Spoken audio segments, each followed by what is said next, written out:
Well, we've got an exciting study for you this evening, brothers and sisters. Last time we looked at how God had been working with Britain in the past, and this time, God willing, we're going to be looking at how God is working with the nation of Britain currently and will be in the future. We're going to consider the relationship of certain nations just up until the time when the Lord Jesus Christ returns. And God willing, brothers and sisters, again we're going to find that God is working in our time. There is a God in heaven that we can be confident in and that we can trust and that we can see quite clearly at work, bringing around world events so that the prophecies of old can be fulfilled as has been revealed. So how do we do that? How do we find out what the nations are going to be like just before Christ returns? Well, one way is to look at what we call the Armageddon prophecies. Those prophecies which relate to world events when the Lord Jesus Christ appears on the scene. And Ezekiel chapter 38 is one of these prophecies that we've just read with Brother Alex a few moments ago. What's Ezekiel 38 all about? Well, quite simply, what it tells us is there's going to be an invasion upon Israel from the north, verse 15, by a number of confederate nations, and they're going to come and they're going to attack, particularly, verse 8, the mountains of Israel. They're going to come against the people. They're going to come to take a great spoil.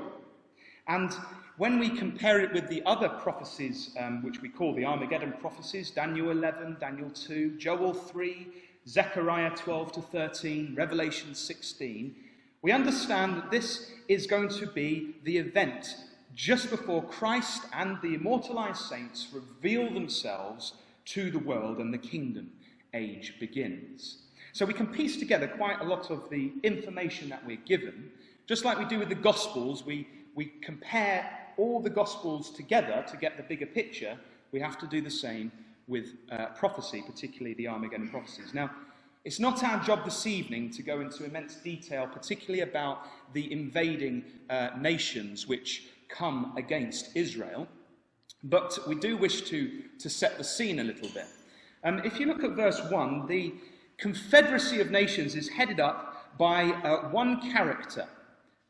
Son of man, set thy face against Gog. So we have this character of Gog, and it's thought that Gog would have been a character perhaps known by the people in Ezekiel's time, a great warrior from the north, a Scythian warrior, but that's by and by. So this is going to be a latter-day Gog, somebody like that ancient character of Gog. And it says there, he is from the land of Magog, the chief prince in the King James Version, or it's better translated, the Rosh of Meshech, Tubal, and prophesy against him.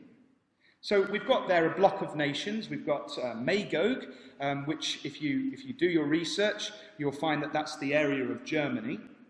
So Gog is from Germany, but he's also the prince of Rosh, Meshech, and Tubal. Rosh is an ancient name for Russia, Tubal, Tobolsk, and Meshech, Moscow. So we've got somebody, I always find this quite interesting as an aside, that we've got somebody who's from Germany who's a prince over Russia. And so that leads me to believe, at least, that perhaps we're talking here about a president who is from one area but is a chief over those other areas. If we go then to verse 5, we get more information about this confederacy of nations. We read of Persia, that's modern-day Iran. Ethiopia and Libya, they're African nations, northern African nations. And incidentally, you'll remember from the study last time that they're mentioned in Daniel chapter 11. We have Gomer, an ancient name for Gaul and France, and Togarmah, which is around the area of Turkey. So we have a pretty good idea of who's involved. You know, the other Armageddon prophecies that we've mentioned, they don't actually go into who the nations actually are. But here in Ezekiel 38, we get them identified. They are nations, ancient names for the nations that sit on these territories.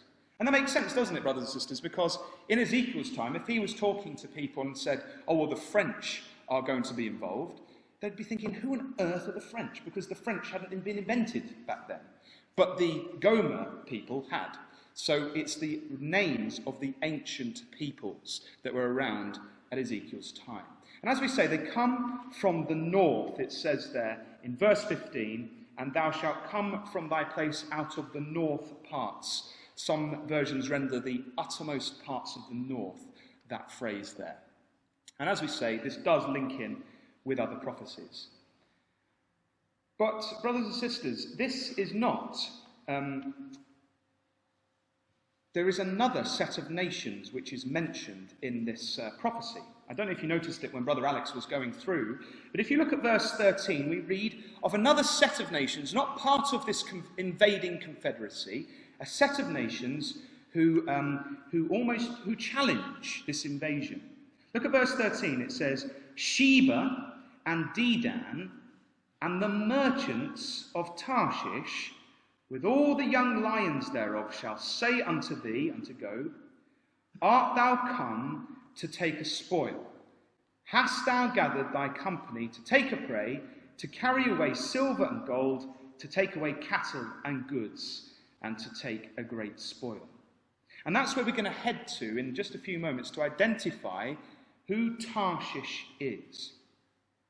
Before we do that, I just wanted to point out the fact that this is a latter-day prophecy. If you look in verse 8, it says there, after many days, thou, Israel, shalt be visited in the latter years. Thou shalt come into the land that is brought back from the sword and is gathered out of many people against the mountains of Israel, which have been always waste, but it is brought forth out of the nations, and they shall dwell safely, all of them. And then look at verse 16 again.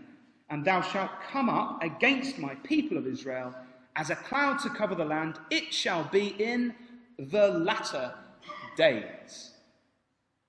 And again, that's a phrase you can go through your Bibles and find out more information about that time period. But just from reading those few verses and reading this earlier, we can see what time period the latter days covers. In verse 8, we've been told that Israel's back in the land after a period of being scattered. In verse 11, we read that there's going to be this time when they're going to dwell safely. And the Jews are going to be there, dwelling without walls, having neither bars nor gates. In verse 12, we read how that they've come to take a prey and to take spoil and to take the goods of Israel. So Israel are going to be wealthy within this time period of the latter days.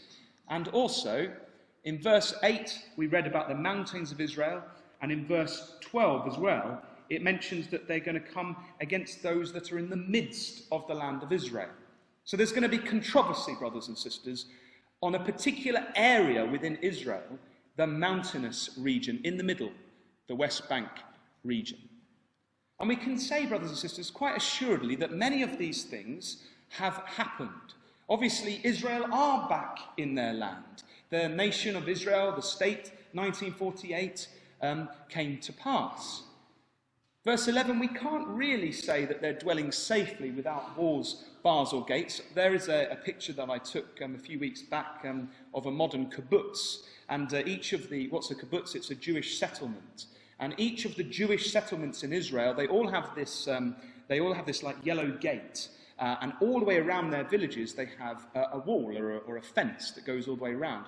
So I don't think we can say that has actually happened. Something's going to happen to take those bars down. But that could happen quite swiftly, couldn't it? Within a few months, they could all be down.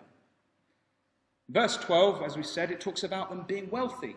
And I don't know if you've been keeping up with the news, but Israel have had an amazing discovery, a vast wealth of oil fields just off their coast, which people believe is going to make them one of the most big players in the energy market in the years to come. So they are wealthy. And we know, of course, of the controversy over Israel at the moment, with Hamas scooting rockets across at them and all sorts, and particularly the problem with the Palestinians in the West Bank, where we have Jews who believe that the land is theirs, building settlements in an area which the international community believes they shouldn't be building them. So we have controversy over the West Bank area, the mountainous region in Israel. And so it can be a bit staggering, really, because suddenly we realize that we are, for sure, in the latter days. There's no doubt about that. And so we look, don't we, for the signs of the other events that are going to take place in just before Christ returns. And it is the time just before Christ returns. If you look at verse 18, it talks about God acting after this invasion. And it shall come to pass at the same time when Gog shall come against the land of Israel, saith the Lord God, that my fury shall come up in my face, for in my jealousy and in the fire of my wrath have I spoken. Surely in that day there shall be a great shaking in the land of Israel. That's the time when God acts. In Zechariah it says that the Jews will at that time look at the one whom they pierced and mourn as Christ comes to save them from this invading force. As we said, verse 13 though, just before God acts, there's this, what we would call maybe a feeble challenge. We've read of 3 or 4 characters there: Sheba and Dedan and the merchants of Tarshish and the young lions thereof. And they say, have you come to take a spoil?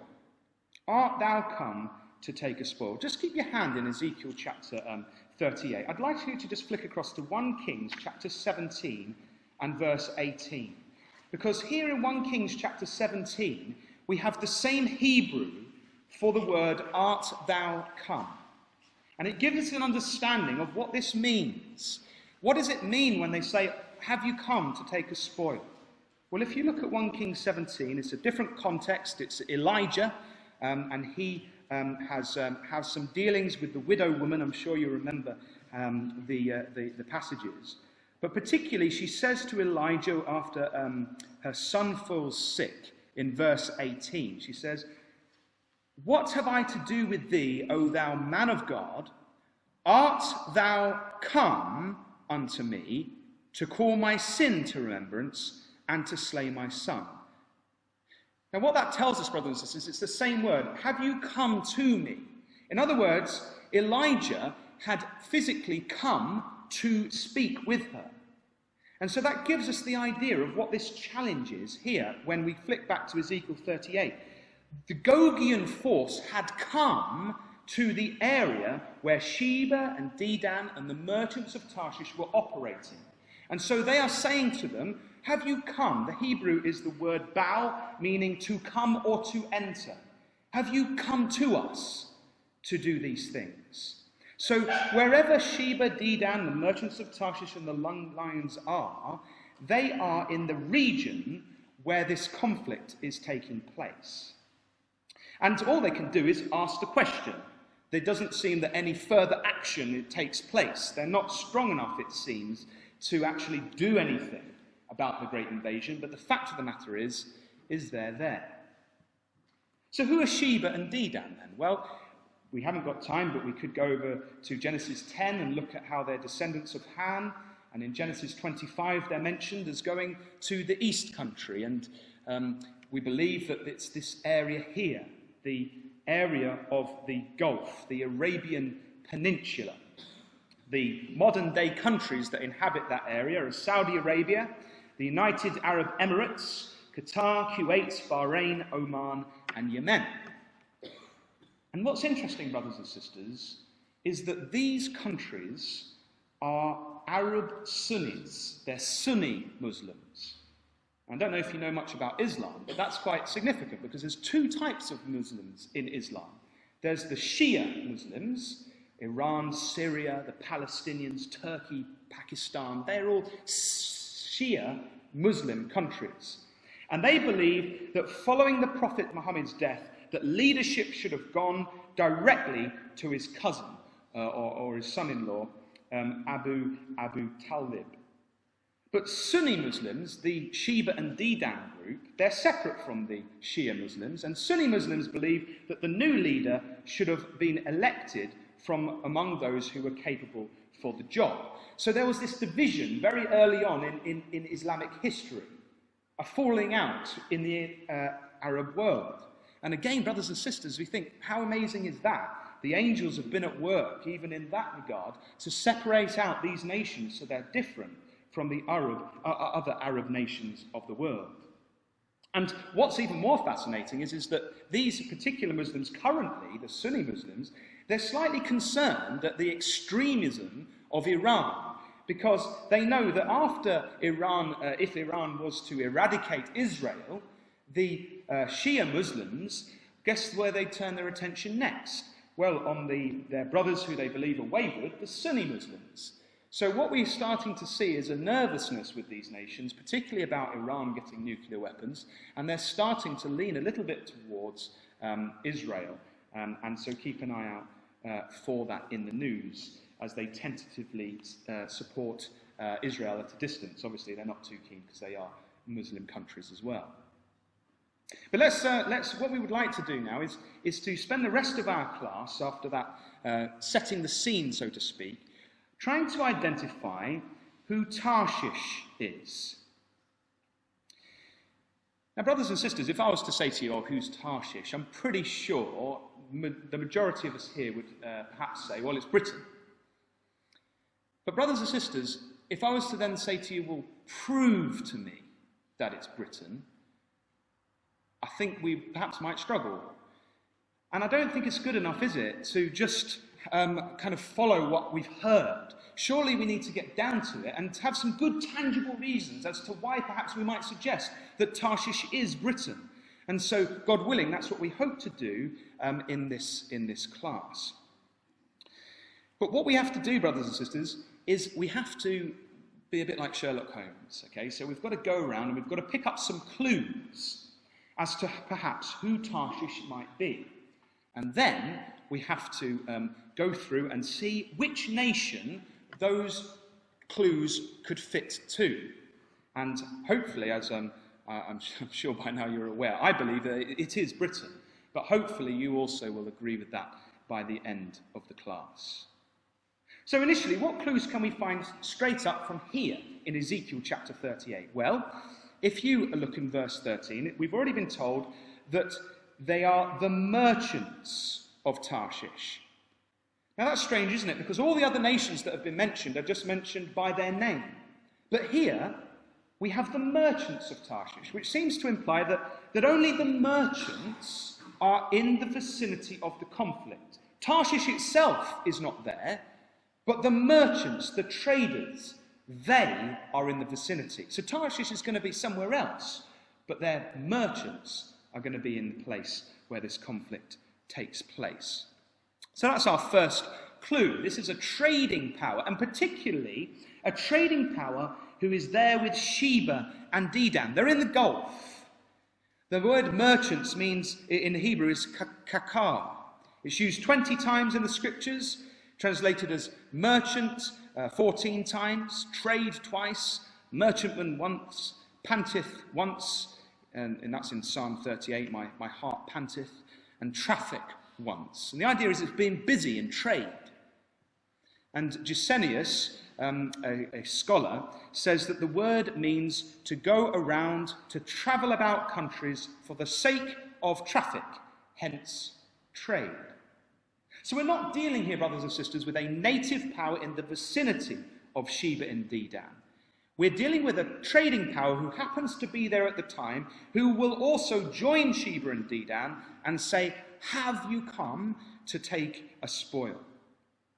But they're going to be connected, aren't they, with Sheba and Dedan. And incidentally, we'll look at this, God willing, in our next study in Psalm 72. In the kingdom age, Sheba are there with Tarshish in bringing a gift to Christ in the future. So there's a great strong link between Sheba and Tarshish and Dedan. So that's the first clue. They're a trading power. What about the second clue? Well, we've read there that they are there with all the young lions thereof. That's a bit of a peculiar expression, isn't it? Because we're talking about nations, and suddenly we read of these young lions. Now, I think, brothers and sisters, we can dispense with the idea that these are literal lions, because the context here is of national powers. I don't think Tarshish is literally going to have a herd of lions that it's going to have in the vicinity. I think this is talking about something else. The context is political powers. And, of course, throughout the scriptures, lions are used in that way. Jeremiah 1:17, for example. But also, if you flick back to Ezekiel 19, you'll also find they're used as a symbol of political powers here. Ezekiel chapter 19. And this one is talking actually about Israel, particularly. It says there, in verse 1, "Moreover, take thou up a lamentation for the princes of Israel, and say, What is thy mother? A lioness? She lay down among lions. She nourished her whelps among young lions, and she brought up one of her whelps. It became a young lion, and it learned to catch the prey. It devoured men." So here, clearly, we're talking symbolically about the behaviour of lions being connected with a political entity, which is Israel. And it's speaking about how lions behave in the wild. You know, it's wonderful, brothers and sisters, isn't it? How God creates his creation, and that for us to find lessons from. And here he's showing us a lesson. And what happens is the lioness gives birth to cubs, whelps in verse 3. So they're like the baby lions, the little ones that look cute. And you think, oh, I'd love to take one of them home. And then you think, well, crumbs, he's going to grow into a big ravenous lion, so I better not. So we've got lions, the lion cubs, little whelps. And then if you look at the progression, it says in verse 3, it became a young lion. And that's the same word that we're dealing with in Ezekiel chapter 38. It is the Hebrew word kiphiah. And it's used 32 times in the scriptures.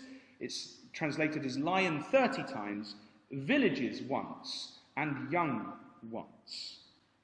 And what this idea of a young lion is it's different from a cub. It is an independent lion.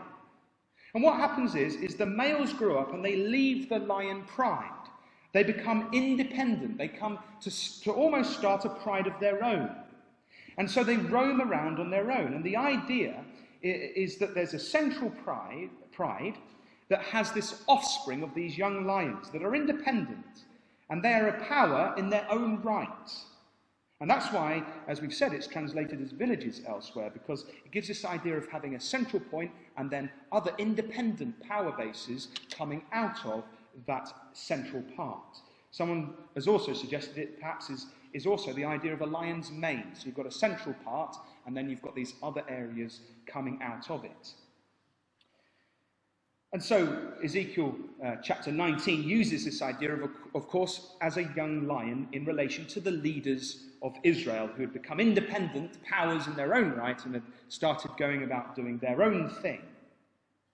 But what does this tell us when we get back, and if we flick back now to Ezekiel chapter 38? Well, what it tells us is, brothers and sisters, if you look at the context, it's saying that these are the young lions that belong to Tarshish. So Tarshish is like a mother lion, and she's given birth to these whelps who have now grown up, they've become independent, and they are now young lions. They are capable of fending for themselves. And so what that tells us is that they're independent from Tarshish, but these are like, they come from Tarshish. So it's a colonial power. Tarshish has had offspring. So that's our second clue. We can't have, if you find a power that you think is Tarshish, if it doesn't have any demonstrable offspring, politically speaking, it is not Tarshish, because we have to have young lions. Tarshish is the mother lion, and its young lions are its offspring. Well, what about point number 3 then? What's our third clue? There's 8, by the way, you'll be pleased to know, and then we'll evaluate whether they fit with Britain. Well, another one is we're not going to have a great deal of time, so we're just going to flick through here. In Genesis chapter 10, we read of the descendants of Noah.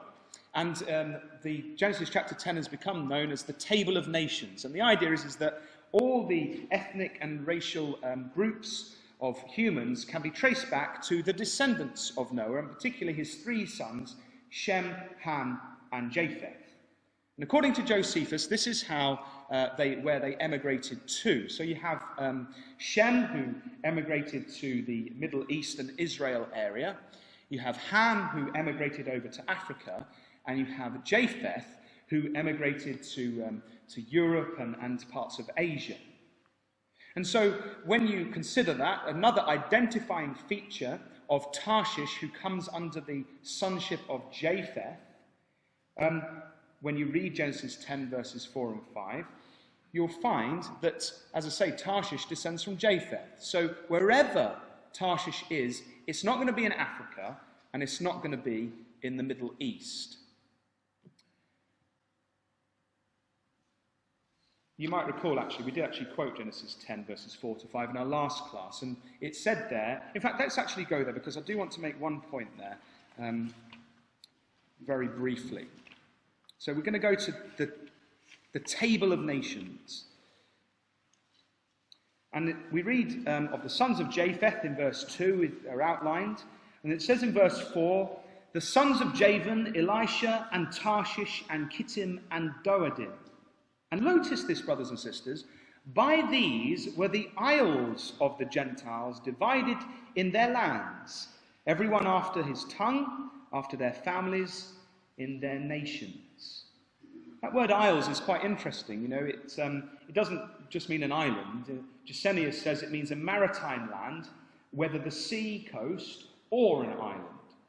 So, again, we're not just looking for a descendant of Japheth, a nation within that pink area on the screen. We're looking particularly for either an island or a coastal region within that geographic area.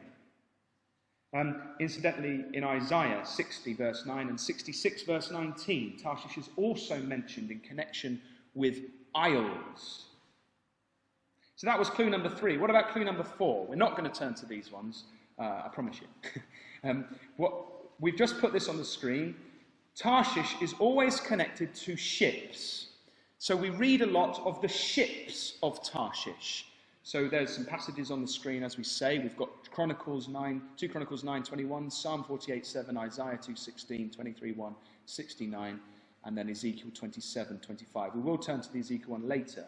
But the point is that this power of Tarshish is known as a maritime power. It's famous for its ships. It smells of sea salt. And whoever Tarshish is, it's not going to be a nation famous for land travel. It's going to be famous for sea travel. That was clue number 4. What about clue number 5? Well, clue number 5 is that it's located to the west of Israel. How do we come to that conclusion? Well, in Jonah chapter 1, and at verse 3, we read of how Jonah was told to go to Nineveh to give them a prophecy. And he doesn't want to, so he goes down and he wants to flee to Tarshish from the presence of the Lord. And so he goes down to Joppa and he finds a ship going to Tarshish. So what does that tell us? Well, it tells us firstly that Tarshish, from the land of Israel, by the way, Joppa is in that vicinity there. Tarshish, wherever it is, it has to be approachable via ship. So you couldn't just walk there, otherwise Jonah would have just walked to Tarshish. And he's looking to flee as far away from the presence of God. What a foolish idea. But he was still trying to do that. He was trying to flee from the presence of the Lord. So he gets on this ship in Joppa. And Joppa is the modern-day Jaffa, which is just near Tel Aviv, just on the coast, the west coast. So what does that tell us? Well, it tells us that if he was going on the west coast to go to Tarshish, and he finds a ship that's going to go there, that wherever Tarshish is going to be, it's going to be on the west side of Israel, and it's going to be accessible via the sea. So that was clue number 5, located to the west. What about this one? Can we turn, brothers and sisters, now to Ezekiel chapter 27. And this really helps to narrow down the playing field as to where and who Tarshish might be. So we're going to go to Ezekiel chapter 27.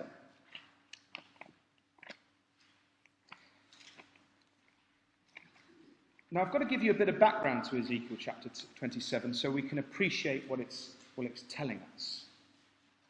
In verse 1, the prophet's given the prophecy by God. The word of Yahweh, the Lord, came again unto me, saying, Now, thou son of man, take up a lamentation for Tyrus. So this is, Tyrus is another name for Tyre, okay? Where was Tyre? Tyre was to the north. It's just off the coast of modern-day Lebanon today, to the north of Israel.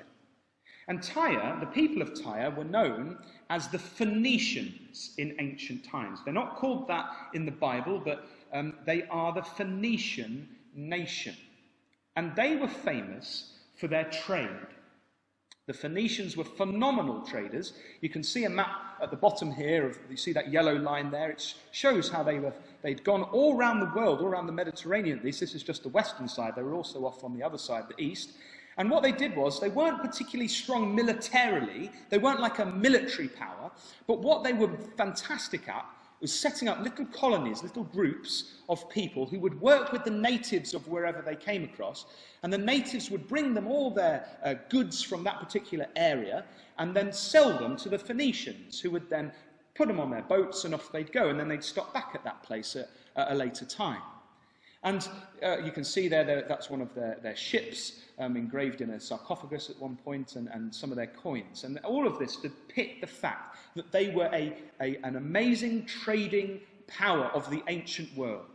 And they do turn up in our Bibles, brothers and sisters, because you might remember a certain Hiram, who at the time of David allied himself with David, and who helped, in fact, supply the temple with particular goods when the temple was built. And he sent people down who were skilled to help build the temple and also King David's palace in Jerusalem. And it's my belief, brothers and sisters, because it says in Amos that they had a brotherly covenant with Israel. And it's my belief that they were, in fact, at that point, proselytes, that they'd converted to serve the God of Israel. And it's a sad fact that, unfortunately, they forgot their alliance with Israel, and they turned their back upon God. And so now the prophet is told to deliver a message of doom to the people of Tyre. And so in verses 5 to 7, we read about the amazing ships that they had, the greatness of Tyre's ships which they traded in. In verses 8 through to 11, we read of the personnel of Tyre, how skilled they all were. In verses 26 through to 36, we then read of the fall of Tyre. Did I say verses 12 to 25, which is the important bit that we're going to home in on? And verses 12 to 25 talk about all the traders of Tyre, those that come and helped them become this great nation. And it's this list of traders that's interesting. And what it does, brothers and sisters, is it tells us the nation, and then it tells us the goods which were native to that country, to that area, to that nation. So, for example, in verse 14, we read of Togarmah. And what did they get from Togarmah? They got horses, horsemen, and mules. So the horses, horsemen, and mules, they were from Togarmah. In verse 15, we read of Dedan. And Dedan came to Tyre and traded with them with horns of ivory, and ebony. So the horns of ivory and the ebony, they came from Dedan. And then another one just out of randomness, verse 18, Damascus. And from Damascus came the wine of Helbon and white wool. And what God says is, you think you're so great in the eyes of all these people, well, because you've disobeyed me, they're all going to be absolutely astonished, because your city, your great city of Tyre, the headquarters, is going to be obliterated, which of course occurred when Nebuchadnezzar came down, and then later Alexander the Great finished off the job, building that causeway into their island and completely destroying it. But what's interesting, brothers and sisters, is verse 12.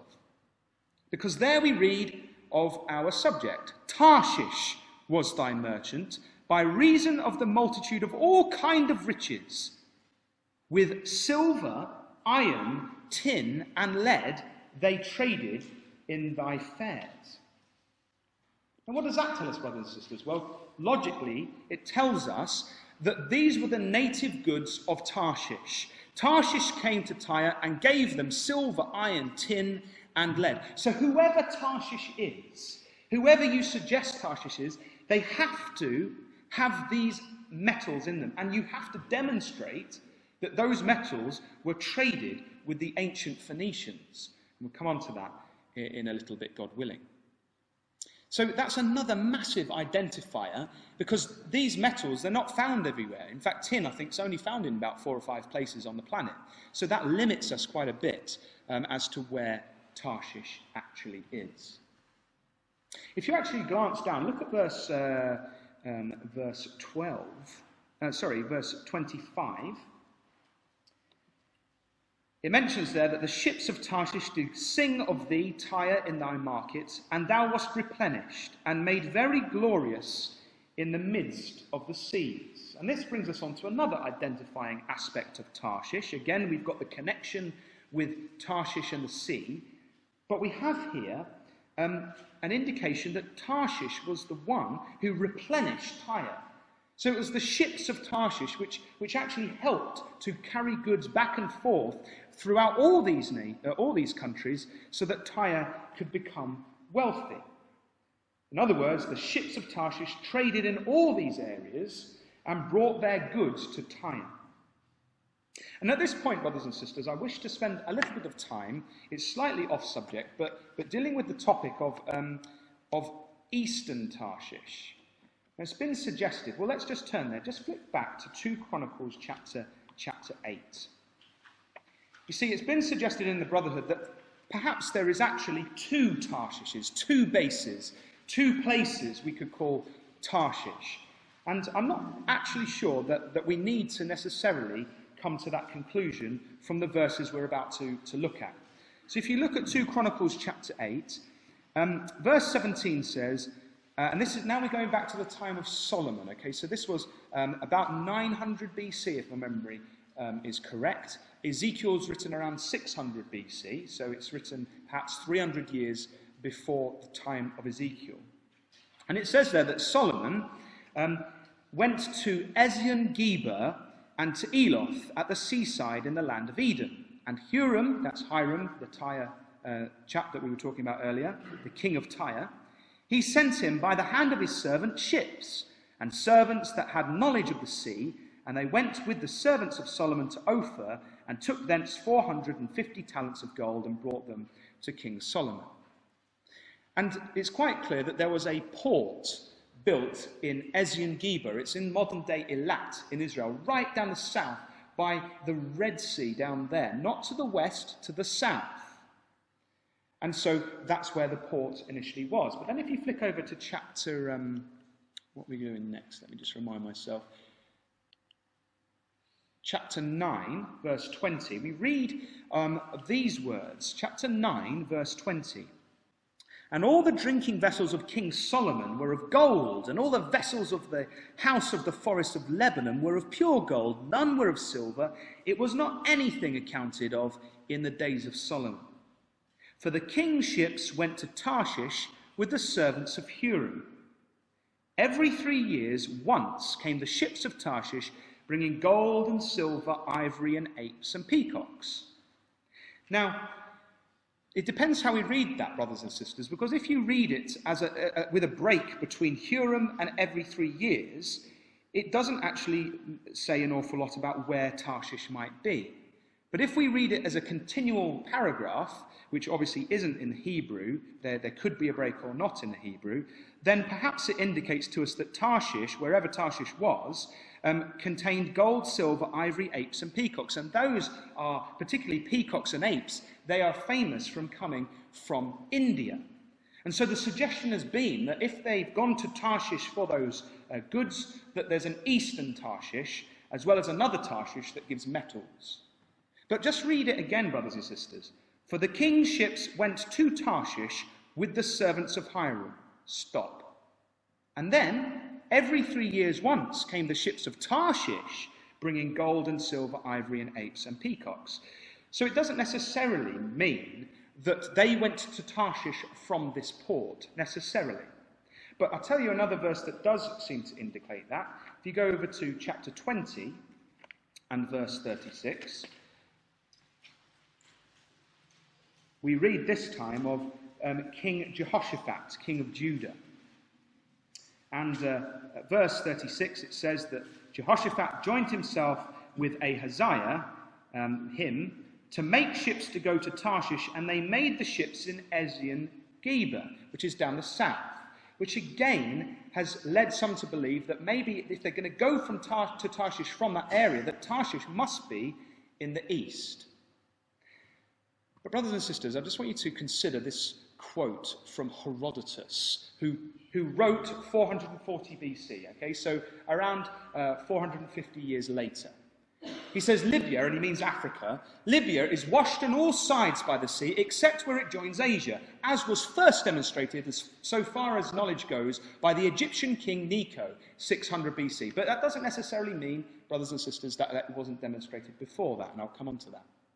Who, after calling off the construction of the canal between the Nile and the Arabian Gulf, yes, the Suez Canal is an ancient project, sent out a fleet manned by a Phoenician crew with orders to sail west about the return to Egypt and the Mediterranean by the way of the Straits of Gibraltar. That's Spain up that side. And he says the Phoenicians sailed from the Arabian Gulf into the southern ocean, and every autumn put in at some convenient spot on the Libyan coast, sowed a patch of ground and waited for next year's harvest. Now listen to this, brothers and sisters. Then, having got in their grain, they put to sea again, and after 2 full years rounded the Pillars of Hercules, that's near the Straits of Gibraltar, in the course of the 3rd year, and returned to Egypt. So what does that tell us, brothers and sisters? That the Phoenicians went right around Africa every 3 years, according to this historical record here. And what did we read? Just flick back to 2 Chronicles chapter 9. We read that the ships of Tarshish, the king's ships went to Tarshish with the servants of Hiram. Pause. And separate to that, we're suggesting every 3 years once came the ships of Tarshish, bringing gold and silver, ivory, apes and peacocks. So it's interesting we've got this connection. And what this is telling us is they actually went all the way around Africa in 3 years. And it seems a bit insane to me to suggest that it took them 3 years to get to India and back, because obviously that's hardly anything when you consider the fact that they'd have had to go all the way around Africa. And so my suggestion is that they went round Africa, but stopped in at India, and perhaps they stopped in at other places in this main trade route as they went around, pulling in from time to time to sow crops, and then coming back round again to the Middle East area. And so it seems to me, brothers and sisters, that it doesn't necessarily mean that we have to find another place for Tarshish in the east, because it's quite, you could sail from the south around Africa and possibly into the area of Britain, which we'll come on to in a minute, and then back again in 3 years in ancient times. We can't be certain, can we, about what it said about the apes and the peacocks, because it just says that they bring the apes and peacocks, the Tarshish power does. But what we can be certain of is the passage in Ezekiel that specifically tells us that tin and lead and iron and the other one, which I've forgotten, comes from Tarshish.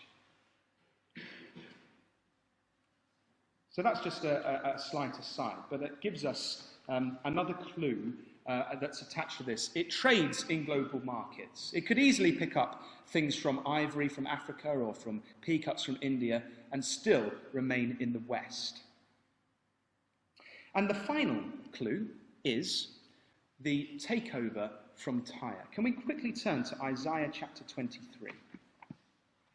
So as we say, Tyre was that great Phoenician capital, and it traded, didn't it, and all over the place, and famous for its ships and trading. And as we've said, God brought a punishment against Tyre. And if you look at verse 6 In Isaiah 23, again in verse 1, in fact, the burden of Tyre. It's all about Tyre, connected with the ships of Tarshish. But then in verse 6, Tyre is told, after its destruction, to pass over to Tarshish. How, ye inhabitants of the isle, is this your joyous city, whose antiquity is of ancient days? Her own feet shall carry her afar off to sojourn.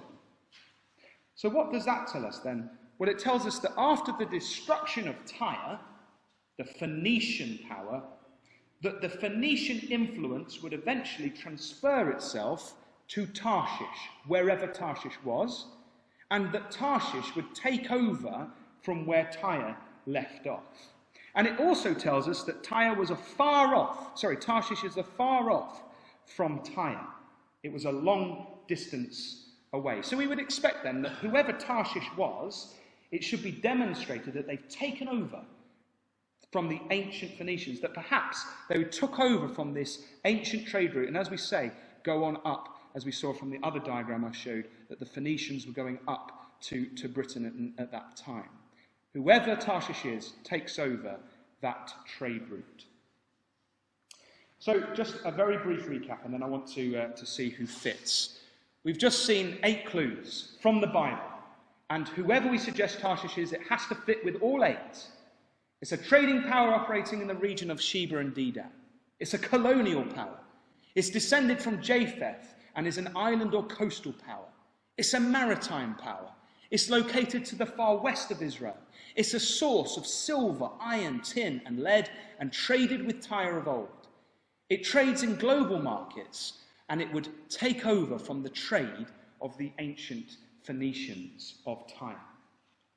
So who fits then, brothers and sisters? I'm pretty sure the only country that fits all 8, the only nation, is the British. Other nations might have 1 or 2 which might connect. So, for example, Spain, you can get all those metals in the north of Spain, but then Spain you can't really call a maritime or a colonial or a trading power operating in the region of Sheba and Dedan. And so if we keep these things in mind when we understand from the Bible, it will save us from coming up with some wild and wonderful ideas as to perhaps who Tarshish might be. I just want to show you how perfect Britain fits. And this is where we're going to look at a few, some history, but also some modern events.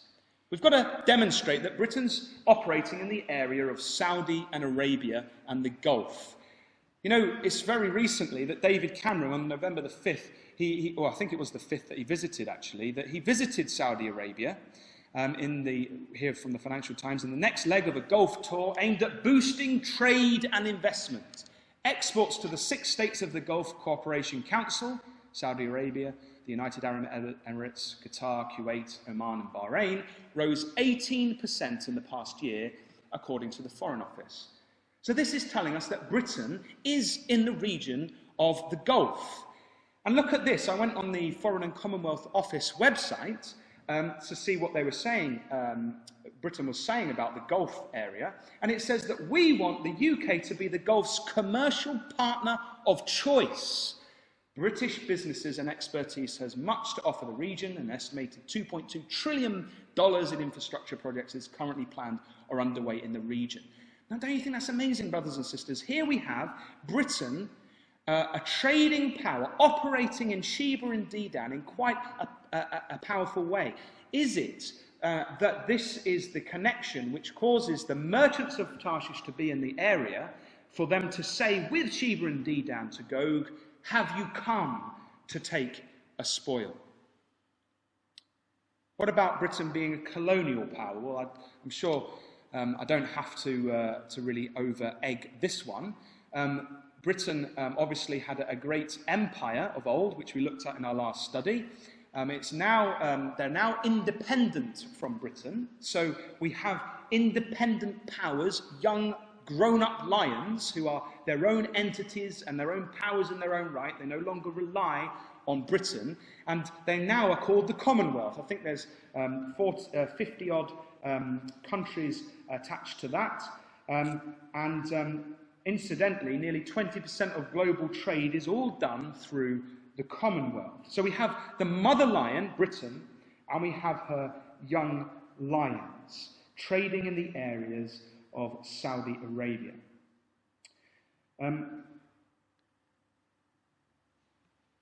Incidentally, that's a plaque if you go in the Lace Market just above the living room restaurant. We've just had the Diamond Jubilee of our Queen now, haven't we? Or the Queen of Britain now, not our Queen, but you know what I mean.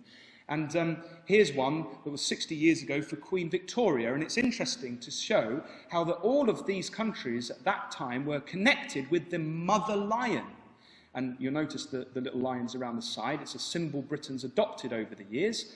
And so now we see them independent. But before that, they were all under the government of Britain. And again, as we mentioned, this is very much a symbol. We don't hinge our argument on this, brothers and sisters, but it's just interesting, isn't it, to consider the British and how they have identified with the lion over the years. Market Square, we have lions guarding the Market Square. Trafalgar Square in London. London's full of lions. Ask my dad, he's got tons of pictures of lions everywhere. If you're a mother, or anyone, in fact, who likes eggs, you'll notice lions stamped on British eggs, particularly mothers. Mothers notice that kind of thing. Stamps and coins and all sorts of things. Britain has identified themselves with a lion, and particularly, incidentally, in wartime. Look at this amazing poster. The empire needs men. We've got a lion, we've got young lions, and it even says Australia, Canada, India, New Zealand all answer the call, helped by the young lions. The old lion defies his foes. Don't you think that's amazing, brothers and sisters? It's almost like the angels saying, if you understand who Tarshish is, then here are some encouraging pointers to confirm that fact. But as I say, let's not misunderstand it. We're not hinging our argument on these things, but we're just saying it's interesting to see the angels at work helping us with these things. We mentioned it was clue number 3, a descendant from Japheth, and obviously Britain does fit into that area. A maritime power. Does Britain fit? Yes. A very strong, obviously, maritime power. British Ports Association, the UK economy is the 4th largest in the world. Its ports play a vital role by handling over 95% of UK import and export tonnage. In 2010, the value of trade through British ports was around 340 billion. Ports have throughout history been a place where goods and people arrive or leave the country by sea. The UK port industry, by virtue of our long coastline and maritime history, is the largest in Europe, handling over 500 million tonnes of freight in 2010. It is indeed a maritime country. So that fits. Well, obviously, point number 5 fits as well, located to the west of Israel, as we noted from Joppa. And the next one is something we're just going to have to do a bit of geology on, and a little bit of history as well. So bear with me. In this section, the clue was that it's a source of silver, iron, tin and lead. So we have to demonstrate a few things in regard to this particular clue. We're going to ask some questions. So the first question is does Britain naturally have these resources? And then I think we should ask, is it reasonable that these were, to believe that these were mined in ancient times? Because that's another thing we'd have to demonstrate. And finally, we have to then demonstrate any evidence to suggest that these were traded particularly with the ancient Phoenicians of Tyre, so that it can all tie in with Ezekiel chapter 27. And as we say, we think this is a real clincher in terms of who Tarshish is. In a word, does Britain have silver, iron, tin and lead minerals? In a word, yes. And I didn't know much about how minerals were mined. I don't know about you, but since doing this research, I understand how it worked. What happened was when the Earth's crust is full of like layers of stone, and when that splits under a great pressure, different other minerals and perhaps like shells from fish and from crabs and stuff go in. They are crushed and produce what's called minerals. And so these minerals, if you take them out of the Earth's crust and melt them at about 1,000 degrees, the rock will basically disintegrate, but out will drip the metal that you want, which is quite amazing, really. So there's a whole process in there. And in ancient times, it's most probable to assume that in Britain, These metals were readily available on the surface, these minerals. So these ancient peoples would have just chipped away from the surface and got them. And then as time's gone on, obviously they've all been covered over, and so they now have to be mined. And interestingly, obviously we've got tons of mines, particularly in Cornwall.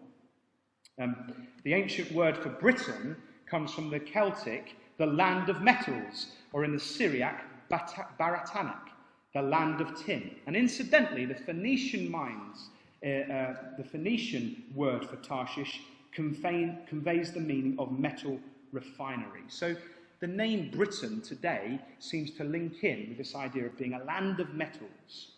And this is a map of British bedrock.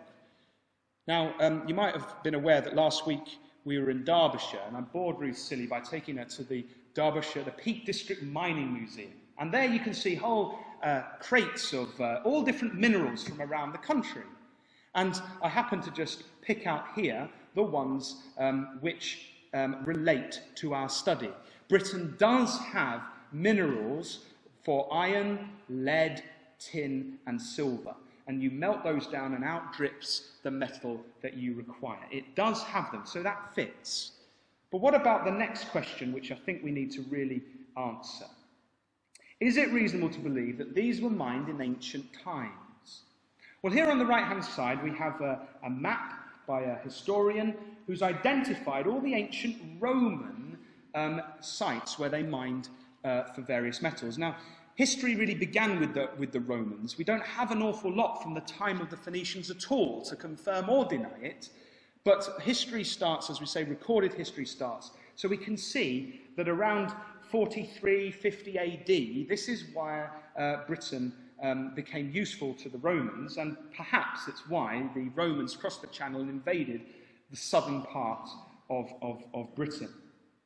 And if you still don't believe that Romans harvested these goods from the natives, well, here's some evidence. Took a lot of time to research these, but you can actually go to various museums to find the ingots. They call them ingots or pigs, probably because they're a pig to lift and carry around, that they formed after they'd melted out the minerals. So you've got silver from the British Museum, and all these things have stamped in it Roman identifiers. Iron from Scotland, tin in the Royal Cornwall Museum, and the museum Ruth and I went to last week, the Peak District Mining Museum, it actually had a lead ingot that had stamped in the side of it Britannia, and then it had a date or some mark as well. And it was absolutely wonderful to see that these were not only mined in ancient times, they were formed in ways that they could be carried back across to the Mediterranean countries and traded.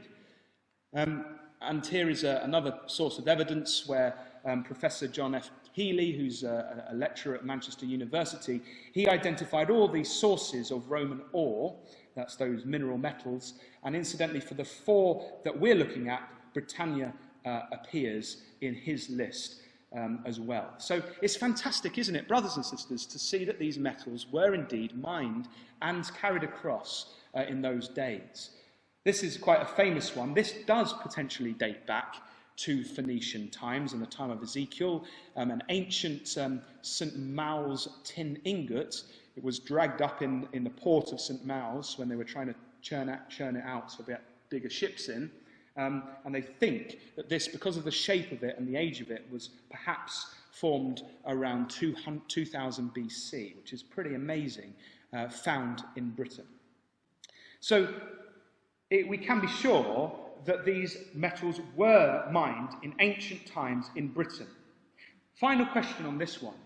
Were these metals traded with the Phoenicians? Now that's a bit trickier, isn't it? That's a little bit trickier. As we say, history does not say an awful lot about the Phoenicians. But they were in Britain. We can establish that for a fact. Here's something from the BBC a couple of years ago. They found this skeleton near Stonehenge, and it says, chemical tests on teeth from an ancient burial near Stonehenge indicate that the person in the grave grew up around the Mediterranean Sea. The bones belong to a teenager who died 3,550 years ago and was buried with a distinctive amber necklace. So the Phoenicians were in Britain almost 3,550 years ago. It brings us beyond the time when Ezekiel wrote these things. The Mediterranean people had travelled to England. But this find, I think, only recently a couple of years ago really confirms that Britain had connections with Phoenicia of old. They found a ship off of Cornwall, Bronze Age shipwreck artifacts found near Salcombe. And guess what was on the shipwreck? They had these ingots, artifacts including copper and tin ingots, gold bracelets and a bronze sword were found near Salcombe by amateur archaeologists last year. Amazing. We have a trading ship, a Phoenician ship, which has on board over 300, I think it was, of these ingots. So it's clearly trading them. It wasn't just a few loose change in your pocket. These are big pieces of metal which would have been then used to trade. And what's interesting about tin is, if you want to make bronze like the Greeks did when they were fighting, you have to have copper and tin, melt them together, and it creates a really, really strong and powerful metal, bronze. And so for the ancient world, particularly the Greeks, it was essential to get hold of this tin stuff. They had copper, but they needed tin. And so the suggestion is that this was the source for the Greek bronze, which occurred back in all that time back in time, and this was the trade from that. There's a few bits more of evidence that I'd love to share with you. I know we're running out of time drastically, but does anyone know what a periplus is? Well, a periplus is like a list of ports. So if you're an ancient trader, you'd go to a port and you'd say, right, I've been to this port, and then you'd take a note of what they were exporting and importing. So you'd say, all right, they're exporting turtle shells, and they're importing purple dye.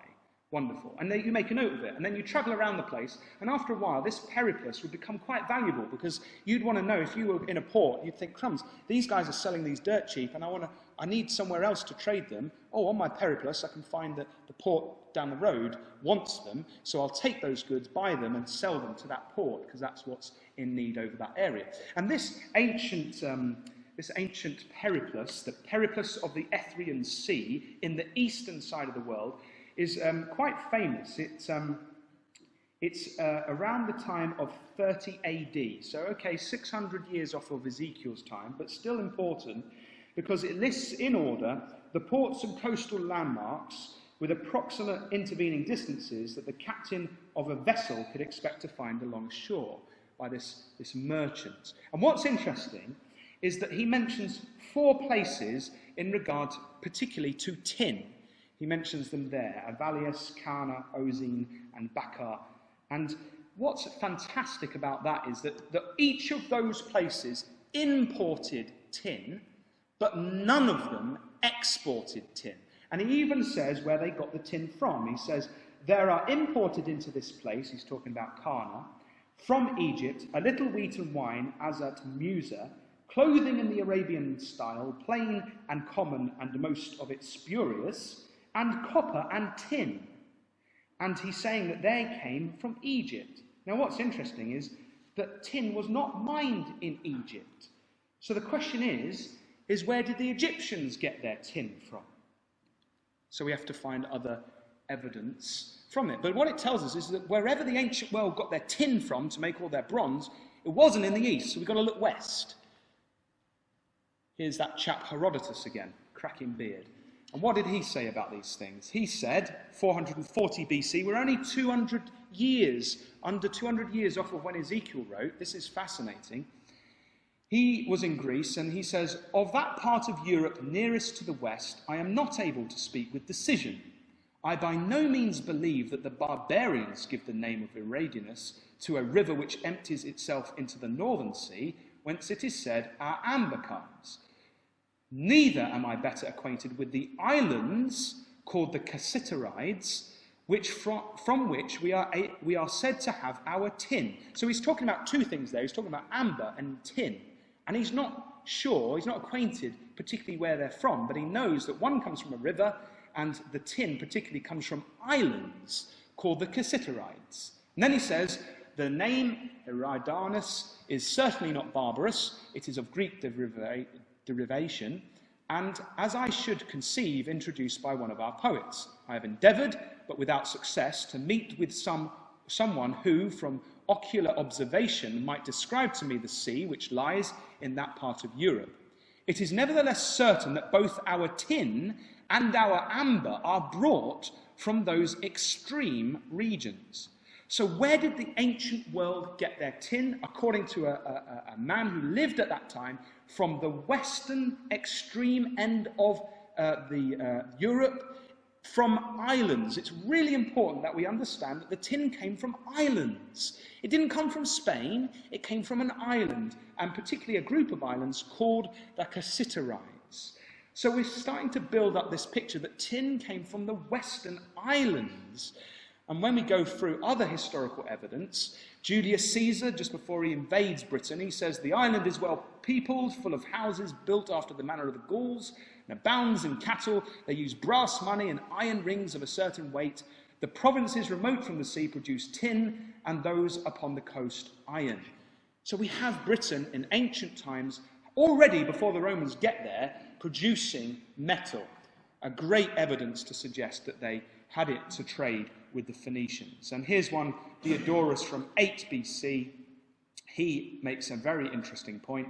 Now we shall speak something concerning the tin that is dug and gotten there, the Cassiterides. They that inhabit the British promontory of Belrium, I think that's a place in Cornwall, by reason of their converse with the merchants, are more civilized and courteous to strangers than the rest. We're a bit uncivilized up here in the Midlands. He says, these are the people that make the tin, which with a great deal of care and labour they dig out of the ground, and that being rocky, the metal is mixed with some veins of earth, out of which they melt the metal and refine it. Another piece of evidence, brothers and sisters, that Britain was trading and using metal. Last historical quote. The Cassiterides are 10 in number. We don't know quite why he says they're 10, but it is thought that perhaps the lay of the land was different back in 18 AD, says Strabo. He says they're 10 in number and lie near each other in the ocean toward the north from the haven of Artabri. Of the metals, they have tin and lead, which with skins they barter with the merchants for earthenware, salts, and brazen vessels.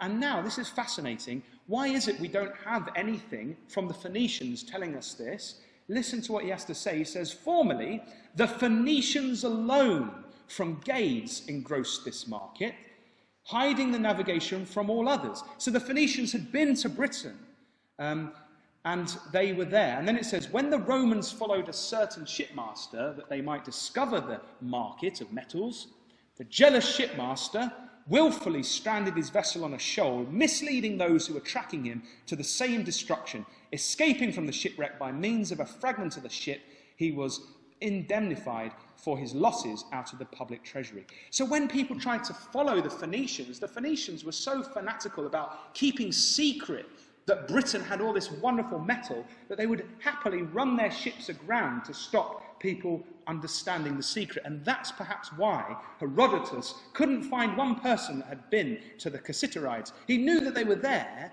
but he hadn't found a person that had been there because the Phoenicians were so secretive. So that's point 6. I think we've clearly demonstrated all those points that Britain fits the bill. It has those metals, and it traded in them in ancient times, according to all the historical references I could find anyway in my research. It trades in global markets. Well, clearly Britain does. London, obviously, is a massive player in the world stage. In fact, it's the 4th largest stock exchange in the world. Interestingly, talking about the fact that Britain needs to be connected with Sheba and Dedan and the Gulf states, it's incidentally owned, look at that, the key stakeholders are a Qatar country, a company, 15%, and a Dubai company, 21%. There are real solid connections between Britain and Saudi Arabia and those states from that area, the Gulf area. And we read here, the exchange is the most international of all the world's stock exchanges, with around 3,000 companies from over 70 countries admitted to its trading on its market. So the London Stock Exchange trades in the global markets and clearly helps to ferry goods around the world. And we said, didn't we, that clue number 8 was it was to take over from Tyre. So whoever Tarshish is, we have to demonstrate took over perhaps these ancient trade routes. Well, this was a slide I actually showed last week to demonstrate the activities of the East India Trading Company, who did take over those markets. You know, they were famous, weren't they, for going to the east. They also went to the west, didn't they, to the Caribbean and to Africa and to those areas there and the terrible atrocities of the slave trade. But we can still see, nonetheless, that Britain did take over that role as a trading power between east, west, through the Mediterranean. So we've seen then, really, brothers and sisters, that Britain fits all of the Tarshish clues. You know, if another country arose which fitted all 8, then perhaps we might start to think, well, perhaps that's Tarshish.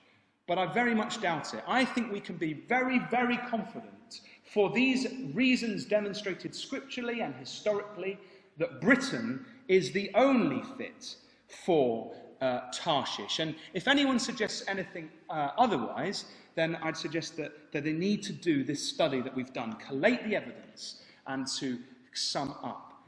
But what does it all mean, brothers and sisters? What does it mean?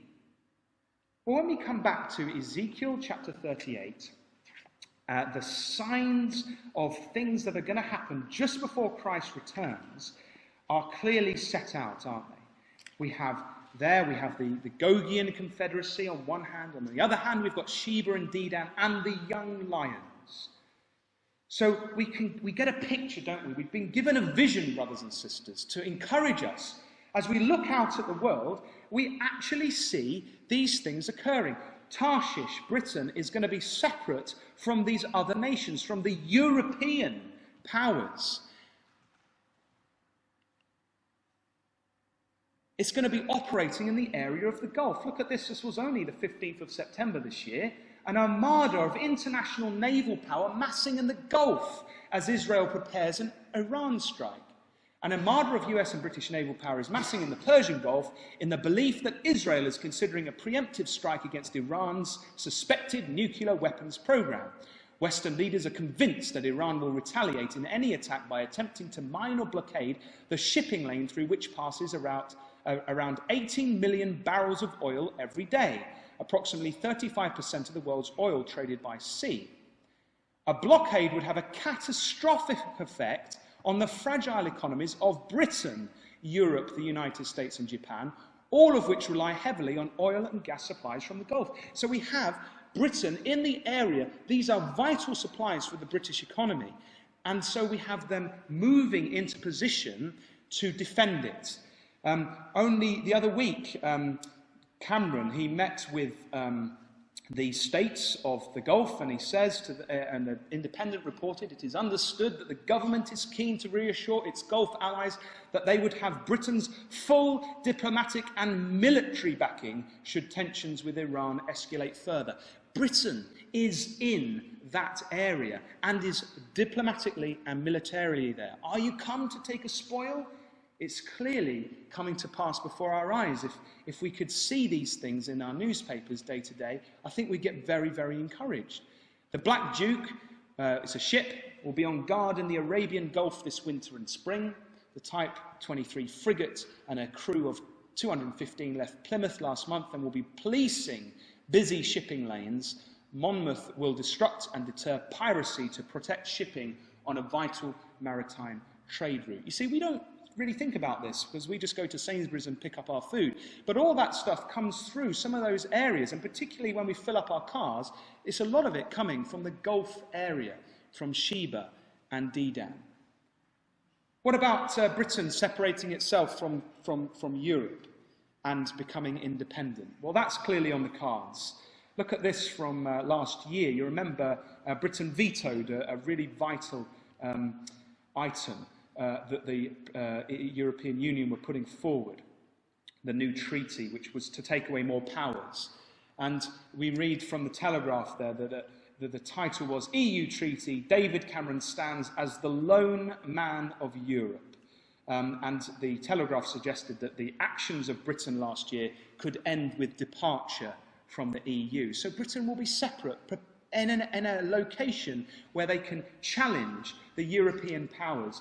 The Daily Express is championing this idea of being independent with its campaign to get Britain out of the EU now.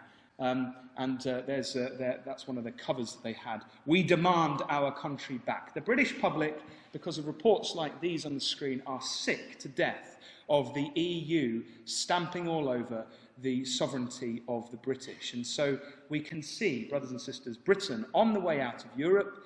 We can see them becoming independent to trade with their young lion nations, and we can see them very much being independent. There's news stories galore. These are not even, I've not even had to go back in time. These are all, this year and the last few months. The majority, look at that one, majority of British public want to leave Europe, the independent 26th of November. So we're nearly there in terms of the signs. And when Britain does leave the EU, let's think about, brothers and sisters, this prophecy here in Ezekiel chapter 38. Now, it's all been very interesting, and as I say, we've done a bit of a study, and it's been intellectual head knowledge up until now. But what we don't want to do is just have that knowledge banging around in our heads and think, well, that's interesting, and go our separate ways and carry on as if we hadn't understood any of this. Because knowledge brings responsibility, doesn't it? And what this is telling us is, as we've seen these signs come to pass and coming to pass before us, what it needs to make us do, brothers and sisters, is pull our socks up and is to prepare for the coming of our Lord Jesus Christ. And so as we see then Bible prophecy being worked out before our very eyes, we can be confident, can't we, that God is at work, that Christ is coming. And so the question that I think the Scriptures is saying to all of us here tonight is, are we ready? And if not, then let us get ready for the return of our Messiah.